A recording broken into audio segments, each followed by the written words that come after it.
Hi, I wanted to share about DACS, Describing Archives, a content standard.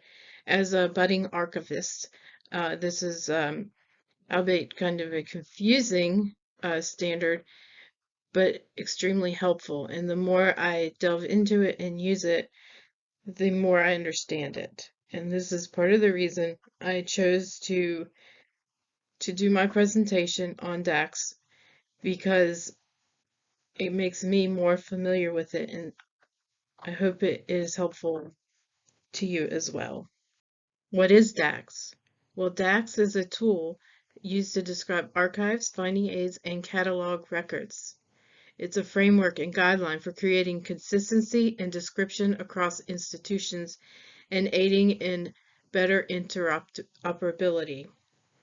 Before there was DACS, there was archives, personal papers, and manuscripts. DACS has replaced that. And DACS is also the American version of ISAD-G, which International Standard Archival Description General. The first edition was officially adopted as a standard in March 2004 by the Council of the Society of American Archivists, and a technical subcommittee maintains and reviews DACS on a regular basis. So DACS has gone through many revisions over the years. Some major revisions have occurred in 2013 and 2015, and those revisions were to deal with the blurring lines between archives, museums, and library description standards. These lines have blurred as more information has gone onto the web, and it needs to be more interoperable.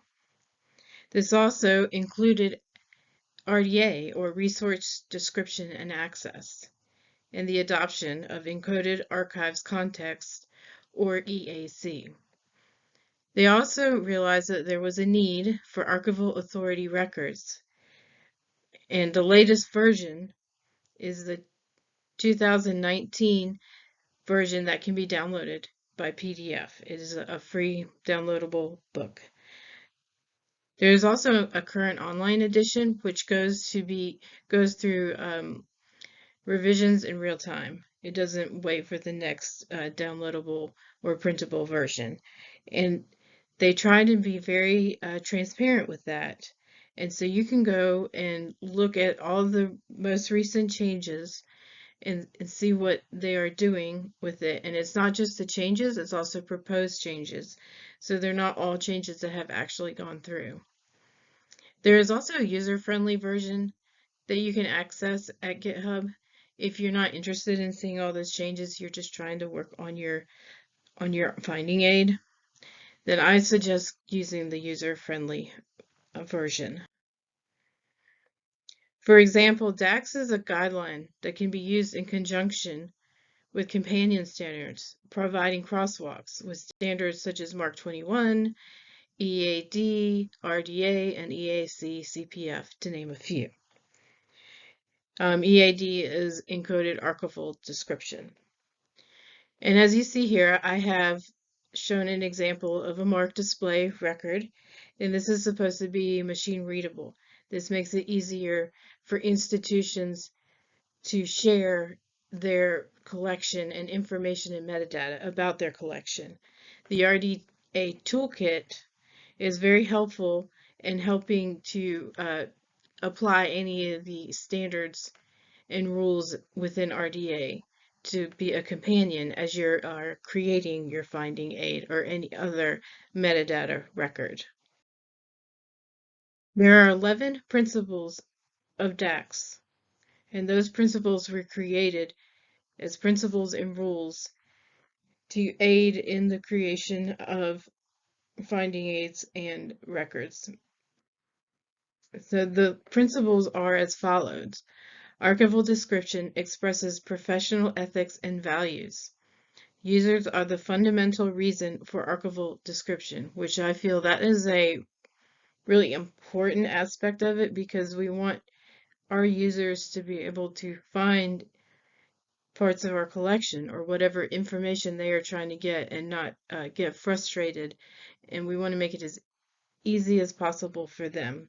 and also for ourselves, because as archivists, we are also users. Uh, Descriptive rules apply to all records, regardless of format or carrier type. Records, agents, activities, and the relationships between them are the four fundamental concepts that constitute description. And those four concepts are: records must be described in aggregate. Record creators and other agents must be described clearly. Activities that aid in understanding the records must be described. Relationships between records, agents, and activities need to be made clear. So we need to break it down. We need to make sure that people understand each part of the record so they know what they're looking at. It's also important that users know who the creator of those records or that particular record is. And also if there are any contributors or agents or somebody who is a collection of records not created by themselves but by someone else. Also, it's important for archivists to describe what they're doing with the finding aid and with the collection. So they put it in the finding aid if they rearrange something, or if they repair something, or even take a paperclip off, that kind of thing. We need to know, because the archivist has now become a part of the collection and its life cycle. Um, what are they related to? How are these records related? It needs to be made clear. We need to know how they are related to the collection. What's the context of a certain record? Why is it important? We need to show that and illustrate it. So more principles of DACS is: archival description must be clear in describing what the archivist knows and does not know. So that kind of goes along with what I was talking about with we need to make sure it is known what we are doing, every aspect, as we are working with a collection. We also can't guess. We have to make it clear. If we don't know something, we need to make note of that. We can do research, but we have to make sure any research that we found at other places that we cite it so that users know that this is factual. So archivists must document all activities they do on records. An archival description must be accessible. We have to make it so users can find it, so they can read the finding aid. And if it's confusing and hard to read, or if it's online and we don't make it where somebody can listen to it if they can't see, that sort of thing, it needs to be accessible to all. An archival description must be easy to use, reuse, and share. So part of the process of archival description and is making it interoperable with other institutions and other formats, and by using the companion standards, this allows us to stay consistent among all institutions, or most institutions, to make it as accessible and easy for users to find, for it to be reused, or even to share. Each collection within a repository must have a description. If it doesn't have a description, how are users going to know it exists? Archivists must have a user-driven reason for enhancing existing archival description. We don't want to mess with something that is and change its context, or change its meaning, or change its interpretation in any way.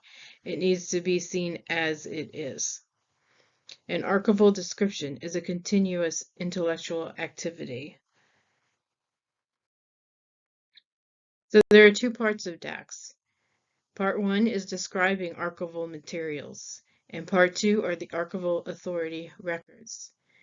So what is Part 1? Describing archival materials. There's levels of description within Part 1. There's the single level and the multi-level. And when it's within the multi-level, that means there's lower levels that include subseries, files, and items. A single level description has requirements. and has you don't have to use every single element. There's 25 elements that can be used, but there are required ones, or there are optimum ones that make it an even better finding aid and help users to find the information they are looking for. And then there's also the added value. So any information you can give the user, the better for the user. So the single level description is the reference code element, which is required. The name and location of repository, the title element, date element, extent element, and those are all required. So what is the extent element? I was a little confused at first when I was learning this. Extent element has to do with like how much shelf space is that collection taking up? How many boxes is it? How many folders, that sort of thing. Name of creator element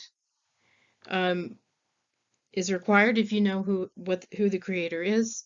And then there's a scope and content element, which tells the user, again, it kind of reiterates the extent element in a more so. It gives like, okay, it says we have this many photographs and we have this many folders that contains manuscripts, that kind of thing.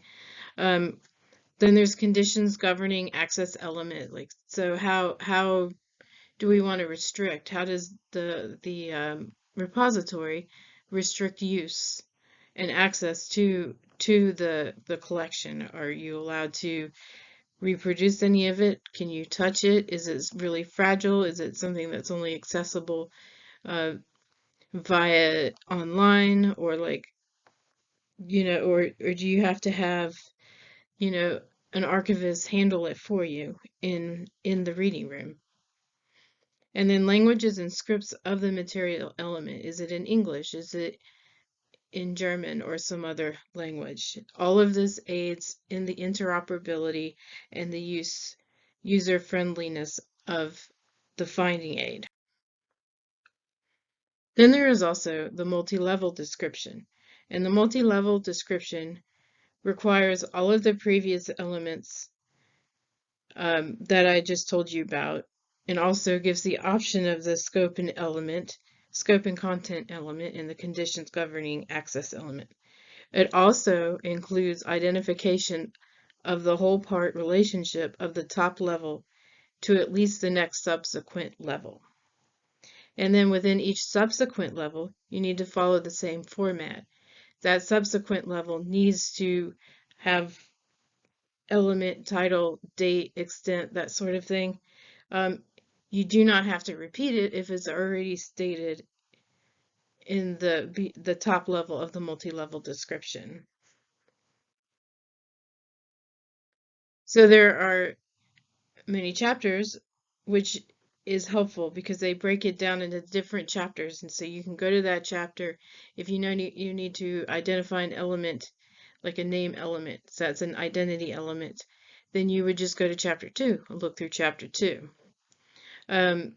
Chapter 3 is all content and structure elements, and chapter 4 is conditions of access and use. Chapter 5 is acquisitions and appraisal. Chapter 6 is related material elements. Chapter 7 is notes. And Chapter 8 is description control. So Part 2 starts at Chapter 10. And this is the Archival Authority records. And these are also very important, and many of them are also required. So Chapter 10 is the form and name.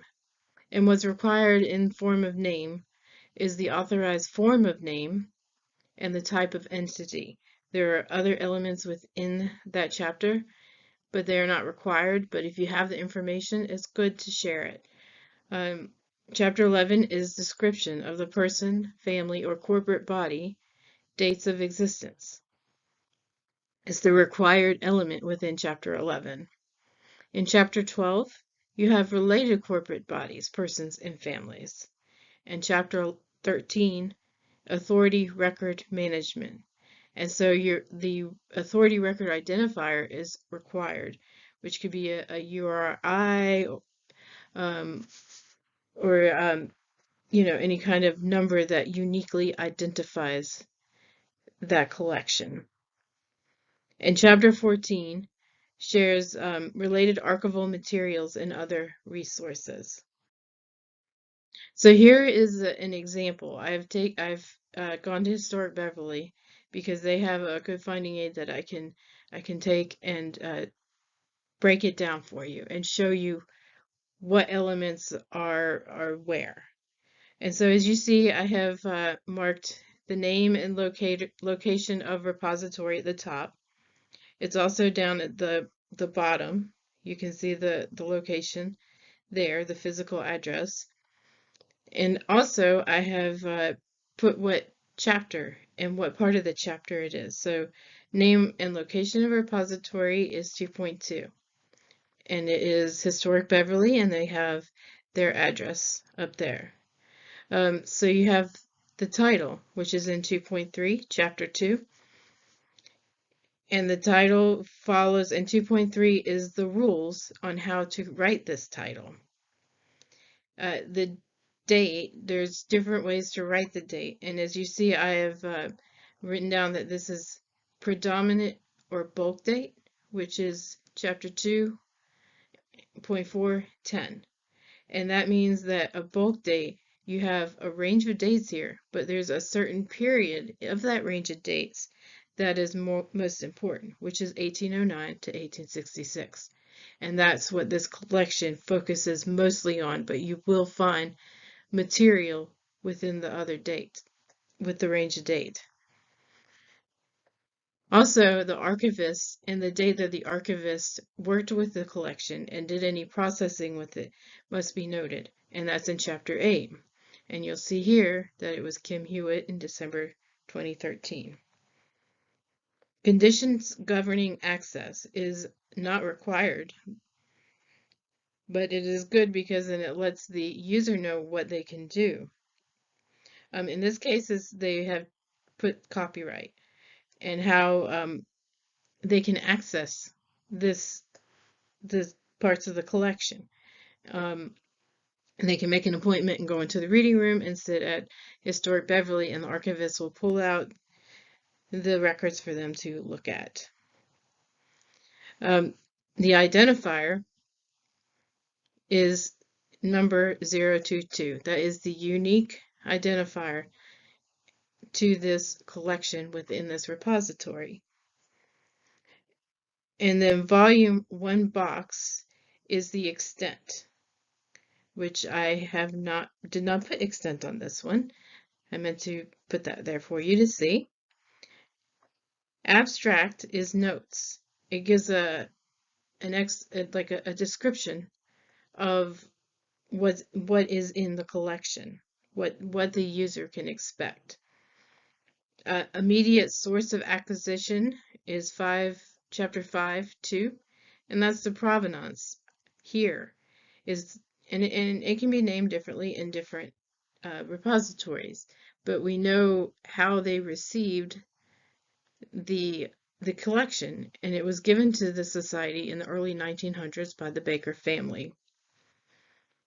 The conservation and processor notes also is part of the archivist noting what they have done with it. So it's like it's administrative and work. This the transparency that the archivist has given us. We know what they did, what's in there, and that sort of thing. If a user is going to use the information that they find within the collection, they need to cite it. And the preferred citation is offered here for those who will be citing it, so they're not having to try to ask or wonder how to go about doing that. And this is actually a not required element in the finding aid, but it is very helpful to the user. And again, here's the physical address, as you can see. And then you have the biographical historical note, which is in Chapter to 7, and this gives you a background and a historical note of the family and what they did and what is involved within the collection. Here is some more of the finding aid. So system of arrangement here is also not required but is helpful for the user and for the archivist who is also the user. And it breaks down how the collection is arranged. And so that way, if you want to find a certain aspect of the collection, you can say, oh, I need from series 3, box 1, that sort of thing. And then the scope and content note also is kind of, it tells like how large, it expands on how large the extent of the collection is and what's within the collection and what to expect when you're going through the collection. So thank you very much for listening to and watching my DACS presentation. I hope it was helpful, and if you have any questions, please feel free to email me. Have a great evening.